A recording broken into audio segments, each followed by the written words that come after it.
mmoja wao akaanza kunitusi.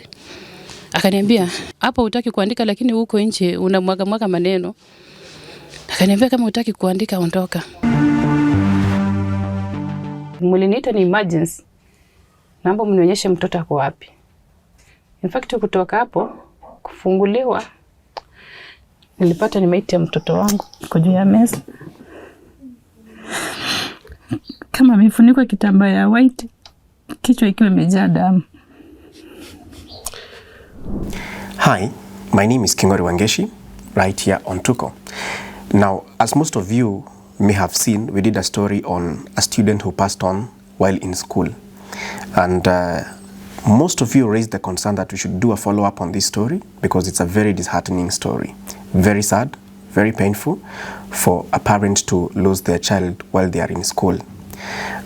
The school did not give us any conclusive explanation, and so today we are embarking on that journey to follow up and try to get answers from the school, from the authorities, as well as from education officers. We shall also have an update on what has happened between that time and today from Mama Naftal. But for now, let's get to see if we can manage to talk to the school through the deputy principal.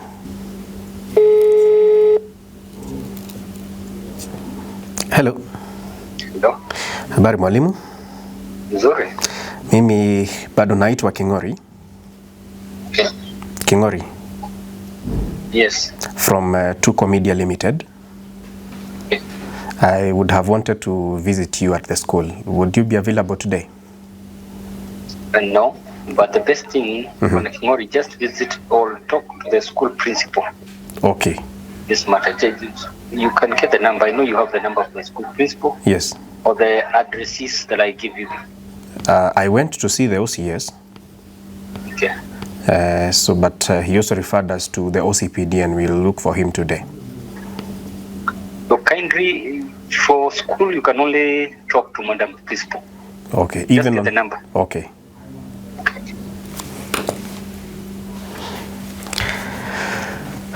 Let's get now to hear from his superior, Madam Principal of Ndururuno School in Huruma.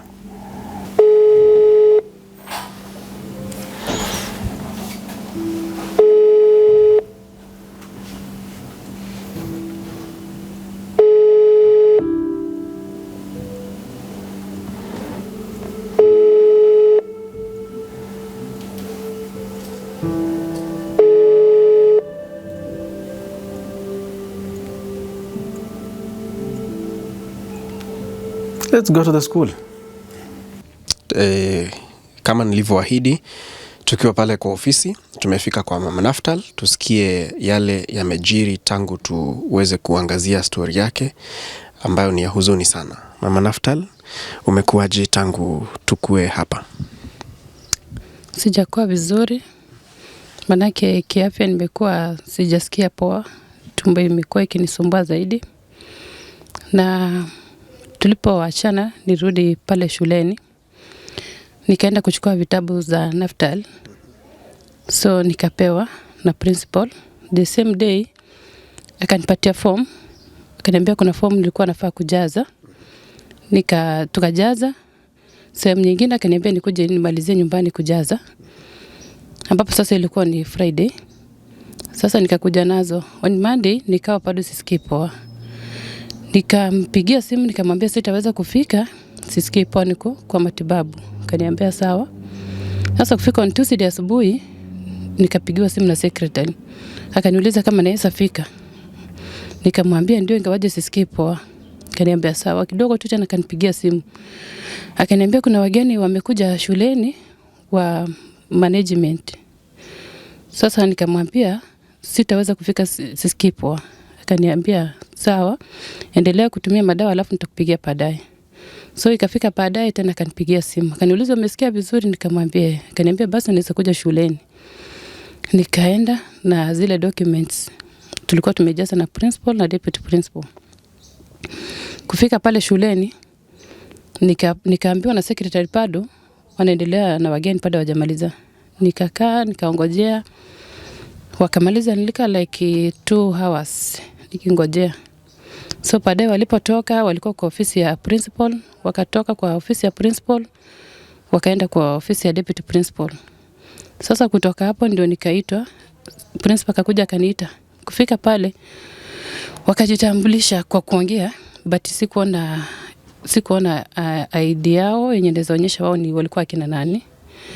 Wakajitambulisha wakasema wao ni management ya shule. Walikuwa wanawake watatu. So kumaliza introduction, wakaniuliza story ya mtoto ilikuwa aje, life story yake, nikawapatia akiwa kila mmoja anaandika. Sasa kumaliza kuandika, wakanipatia karatasi. Makaratasi wakaniambia na mimi nirudie kuandika the same statement. Nikashtuka sasa, nikauliza, mlikuwa mmesema nyinyi ni management ya shule. Mmeniulizia kama mzazi, nimewaelezea. Mbona mnanipatia makaratasi tuandike? Nikauliza kwani ni kesi? Wakasema hapana. Na kama sio kesi mbona mniambie niandike?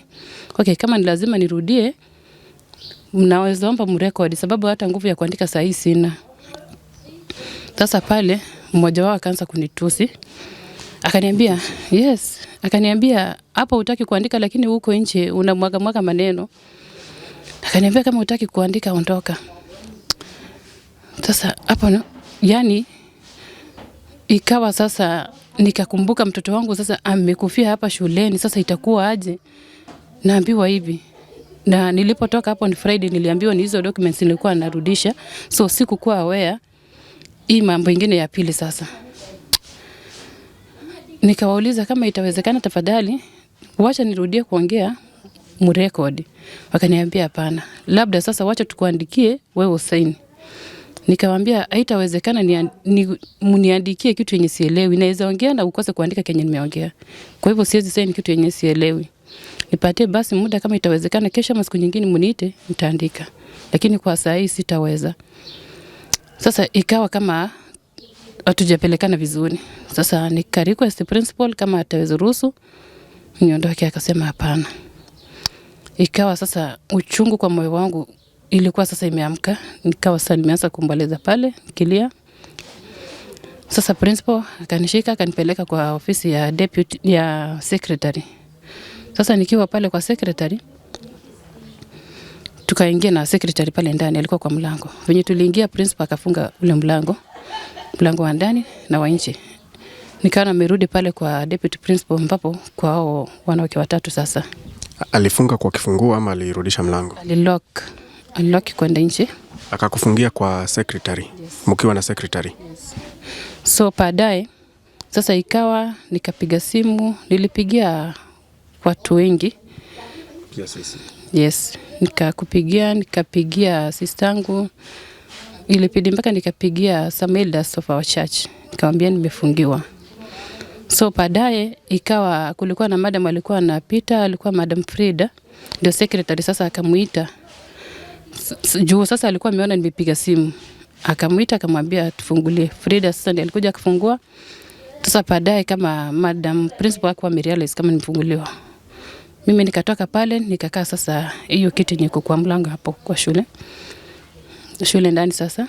Sasa baadaye wale wakamaliza mkutano yao wakatoka. Venye alitoka wakaongea na secretary, sijui vile alimwambia, I guess alimwambia vile nilikuwa nimepiga simu. So immediately principal akatoka hapo, kaingia kwa room nyingine tofauti hapo kwa ofisi. Akatoka tena hapo ndani. Venye alitoka akarudi kwa ofisi yake. Hapo ndio nilipata maaskari wakikuja wawili. Venye walikuja wakaenda direct kwa secretary. Wakatoka hapo secretary hawakumpata secretary. Venye tu nilikaa pale kwa mlango, secretary alikuja akakaa next na mimi but kwa mlango sasa. Sasa wakatoka kwa secretary wakaingia kwa ofisi ya principal. Wakakaa kidogo, wakatoka wakarudi wakiwa wawili. Hao ofisa walikuwa wa Chonsaga police station. So kutoka hii police station ya Kwambao ama? Hapana, Chonsaga pale Huruma. So nikafikiria sasa hao ofisa wanaweza kuwa wamekuja kufanya nini? Manake sijapigia ofisa yote simu. Nikatoka hapo. Nikasema itapidi niende kujua ni nini wamekuja kufanya. Nikatoka nikawafuata mbio. Kufika pale police station hapa Chonsaga Nikaenda direct mpaka kwa room number 4 kwa crime. Kaenda kuona OCS mwaka. Nikaripoti nikamwelezea venye kumekuwa. Akaniambia in fact nimepigiwa simu na principal, ameniambia kuna furugu shuleni. That's why nilituma hao ofisa ndio nimewatuma. So wakati nilimwelezea akaniambia enda uandikiwe report. Nikaandikiwa report. Sasa venye niliandikiwa report nikarudi pale shuleni. Sasa documents zile tulikuwa tumejaza, alikuwa amebaki na copy na mimi nikakuja na copy, na alikuwa amebaki na birth certificate ya Mama Naftal. So nika request anipatie, akakataa. Nikamwambia kusema ukweli mimi naona nimepoteza tumaini kwako, siwezi rudi kwako tena, sioni kama kuna jambo lolote tunaweza endelea na wewe. Akaniambia hapana, Mama Naftal alienda utulie, tutakuita baadaye utakuja. Nikamwambia hapana, si vizuri niendelee kukuja hapa, ndio mtoto wangu alikufia. Itawezekanaje kila siku niko hapa? Nitakuwa nakuwa hapa kwa sababu lipi? Akataa, akaingia ndani kwa ofisi. Kidogo tu nikapata director wa sub county education akikuja. Venye alikuja akanisalimia, akaingia ndani, akanirequest nikaingia sasa kwa hiyo room ya principal. Tukazungumza na yeye. Sasa akaambia principal documents za Mama Naftal in fact yeye ndiye anafaa kukuwa nazo, sio wewe. Kama ni kusaini wewe ungemsaidia tu asign na aende na documents zake, lakini ifai ukae nazo venye tu sasa uko nazo. So that's ndio wakati huyo principal aliondoa hiyo birth certificate alikuwa amekatalia. Lakini sasa swali langu ni kwamba pale alikuwa ameniambia nijaze makaratasi nimpelekee. Nimefikisha pale nimepata ni story nyingine tofauti. So unajua hapa niko na maswali mingi. Ni kesi wananifile ama kama ni kunisaidia, mbona watumie njia yenye ieleweki? Wangenielezea wakati nilikuwa hapa nyumbani, wakati waliniambia wako na wageni, wangenielezea hii na hii ndio inafanyika, niende nikijua ni nini naenda kufanya. Nilienda na documents zikiwa zote, kufika pale hizo documents ya kuitisha nikapata hakuna story tofauti. So wakati niliuliza sub county director akaniambia hivyo ndio management ya shule ina work. Wakikuja wanakuja ghafla wakifanya uchunguzi wao. Sasa nikajiuliza kama ni uchunguzi wao ni vizuri, lakini mbona sasa pale nishautiwe nikitusiwa? Kama mzazi amesema kwamba ili jambo siwezi ama sijui, mbona lazimisho ni lazima ufanye saa hiyo hiyo? Haizi pewa wakati mwingine? Bado niko na maswali. Na uliweza ama tangu tufanye story umeweza kuzungumza na class teacher ambaye alikuwa wa Naftal? Hapana. Nilimpata pale, nilikuwa nataka kuongea na yeye lakini nikaambiwa au walikuja walisema ni school management, waliniambia wao wenyewe ndio wataongea na yeye. Waongea na yeye andike chini, eti na mimi niandike chini. Sasa nikiwauliza ni nini anafaa kuandika chini? Sababu mngemuita akuje hapa mtu interview tukiwa sisi wote ndio niweze kuelewa ni nini atasema na yeye aelewe ni nini nasema. Lakini sasa mimi mmeniita nikiwa mmoja, mmeniuliza, nimewapea story kila mmoja akiandika. Huyu hayuko Kenya ataandika, mimi siwezi jua. So sikuamini. Unaona kama kuna kitu wanajaribu kufunikia ama kuficha?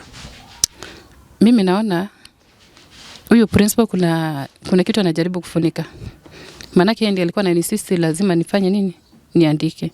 The first case hakuniambia hata venye tu nilifika shuleni kwamba baadaye kuna makaratasi nafaa kuandika. Nimefika pale ndani nimemuelezea, mimi nilipeana story yote, in fact wakaandika watu wakiwa watatu. Na nikawaambia kenye nimewaelezea ni kitu yenye niliona na macho, si kitu ya kuambiwa. Hiyo story nimewapea ni venye mtoto nimemlea na venye mtoto nimempata amekufa. So wakaandika wakamaliza, lakini baadaye sasa walikuwa wananinsist lazima pia mimi nifanye nini? Niandike chini. So hiyo ingewezekana manake mimi sikuwatambua ni akina nani. Hawao kuji-identify. Sasa kama wewe ni mama na ni wakili, naomba kuja unisaidie nipate justice. Kwa kweli I fear maisha yangu yako hatarini. Manake pale nilipoitwa sikuona hali ikiwa nzuri. Hapana. Na mbona walikufungia kwa ofisi? Sasa hiyo ndio inanitatiza zaidi. Sasa inachangia, naona kwamba maisha yangu uende kawa iko hatarini. Manake mbile walipo behave, kama itawezekana waonyeshe CCTV camera, asi kawaida. Pale mimi nilienda kama nimenyenyekea. Tangu siku zote za maisha yangu sijawahi penda kukosea na sitawahi. So nilienda pale nikiwa nimenyenyekea, nimefuata zile documents zenye walikuwa wamenipenda, nilikuwa nimerudisha. Sasa kufika pale napata nikiitiwa maaskari, na hao askari hawakuniongelesha chochote, walifika wakarudi. Sasa ndio baadaye ofisa akaniambia, afisa mwaka akaniambia alipigiwa simu kwamba kuna furugu shuleni. Sasa hiyo furugu yenye iliingia ndio sielewi. Na pale kufika sasa kupelekwa kwa deputy principal, kaojiwa, nikaandika nao wa mama watatu, baadaye nafungiwa. Sasa inanipa changamoto. Bado wananiletea disturbance. Yes. Na uliweza kuona pahali mtoto wako alipoanguka? Hawajanionyesha CCTV kamera ya shule bado. Sio CCTV, wakati ulipoenda shule ulienda hapo? Hapa kwenye kulingana na hiyo clip venye ile nilitumiwa na OCS, nikiangalia kugesi sasa, lakini hakuna specific mwalimu ama mwanafunzi yoyote mwenye ameniambia kwamba mtoto alianguka hapa. Bado. Sasa hivi tunataka tuende pale shuleni tuone kama tunaweza kuzungumza na the principal ama management ama administration. Wacha niseme administration ya shule. We hear what they have to tell us, or if at all they would want to talk to us. And the plea from Mama Naftal is that if you're an advocate and you can offer her pro bono services to get justice for her son, you're much welcome.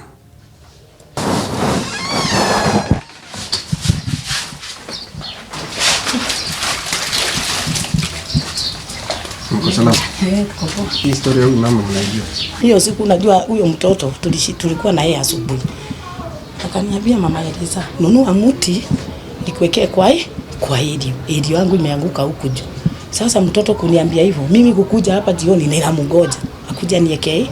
Mimi kusikia hivyo ni kuanguka, nilianguka. Hata niliumia mpaka kwa mkono. Niliumia hii mkono. Hapa uliumia.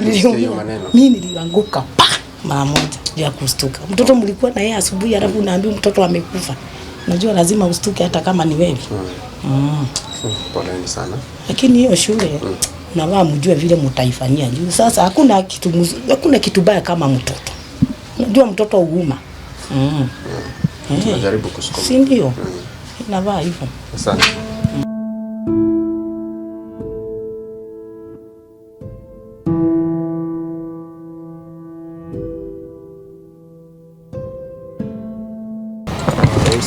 Hawaruhusu? Kwa nini? Okay. Sawa.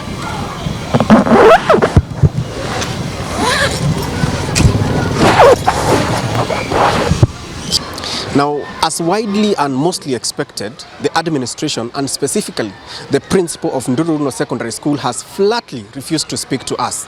The question that now begs is, what is the school administration of Ndururuno Secondary School hiding? With the principal not talking to us, let's look for the director of education at the sub-county level.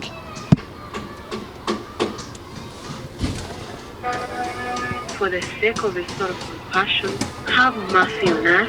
To copy this tune, dial 11 for 1 shilling and 50 cents daily and on the whole world. For the sake of his sorrowful passion, have mercy on us and on the whole world. Yes, are you somewhere that I can come and wait for you? We have a discussion. I am calling from Tuko Media Limited. I'm not authorized to speak to the media. Who is authorized to speak to the media? Because I was sent to you by the principal, the deputy principal of Ndururuno Secondary. You were told? That I can speak to you. About what? About the case regarding a student who passed on in the school.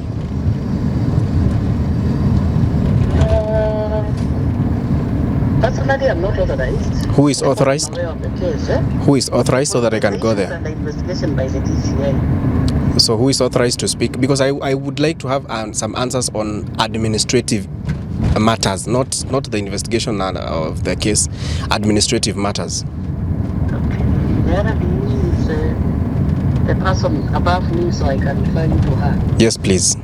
The regional director of education. Yes, please. Yes. Kindly send me his or her number. You can find them in the office. Where are the offices? In? Nyayo House. Pardon? Nyayo House. Nyayo House. Yes. Okay, thank you. They keep sending us from one office to the next. We'll follow up. Let's go to Nyayo House.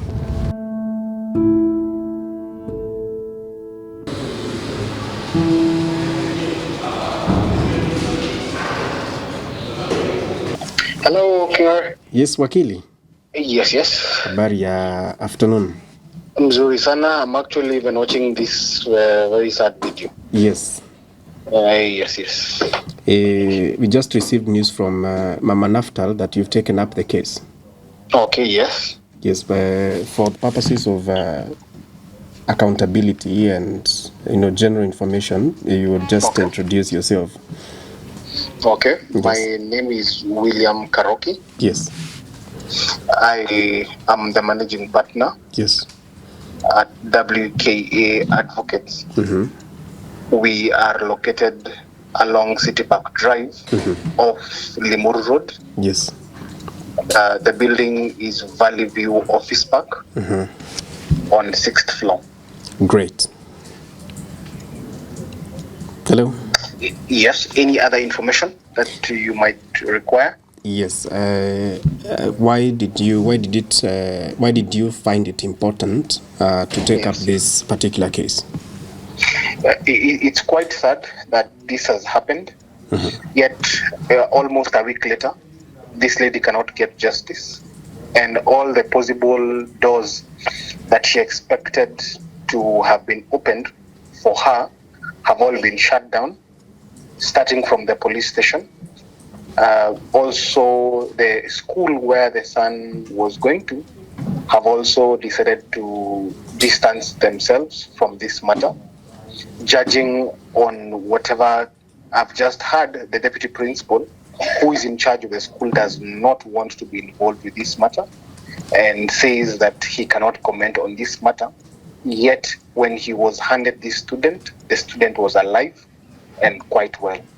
And if there was any issue with the student, then the mother could have been called, and perhaps if it was a disciplinary issue, the child should have been disciplined in accordance with the school rules. But for a child to die and no one wants to comment about it, it flies in the face of the Constitution that everyone has a right to life, and also everyone has access to information, which has been unfortunately denied, and the school has just decided to keep quiet. So this is quite a pertinent issue, and I believe taking this matter up will improve our justice system. We cannot allow this to happen, that people can, every day, parents can just take their students and their children who are students to schools, yet when they go back, they receive corpses. It's not the first time this is happening. We've had similar stories, and I believe that sometimes this happens. The reason being, these institutions feel that maybe the parent cannot fight for themselves, and that is where we come in. We must get justice for this parent. We must get closure. I mean, if they even give her the information, at least she could have had this closure that she was looking for. But now what we are left with is an open-ended case. No one has commented about it, and no one is willing to comment on the matter. So it behoves upon us to do the right thing, and the right thing is to take this matter up and help this lady at least get closure and also get justice. All right, thank you very much for coming on board. Maybe just a clarification whether you are doing this as a corporate social responsibility.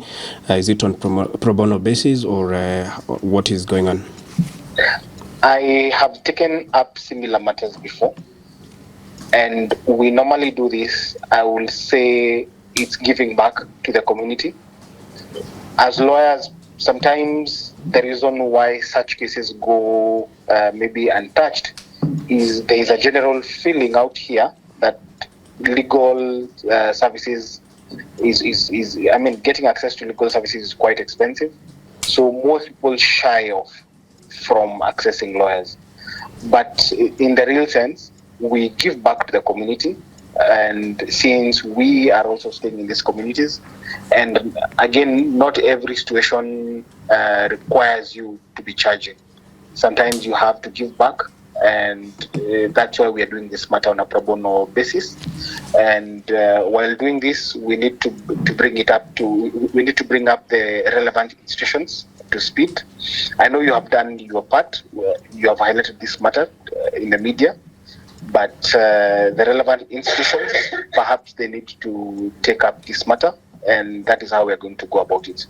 So I can confidently say this is a pro bono matter, and also it's part of our CSR. We are giving back to this parent, and we're giving back to the society. Wow, thank you very much, Bwana Wakili.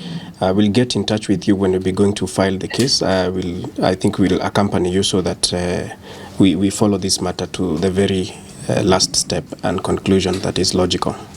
Yes, thank you so much. Thank you. I will be reaching out to the parent so that we can take this matter up, and I'll keep you updated.